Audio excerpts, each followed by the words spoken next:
Is there something wrong with like me supporting my girlfriend right now, like while she's in between getting work?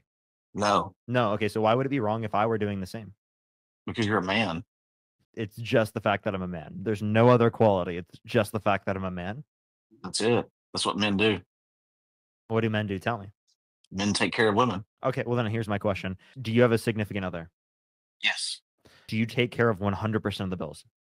No. You're not a real man, buddy. Or you're not even a man, bro. What are you talking about?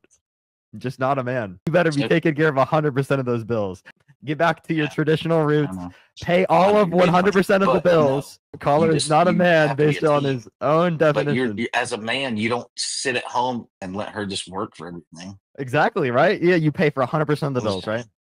That's not how it works. To clarify, am I more of a man than you because I pay for 100% of the bills?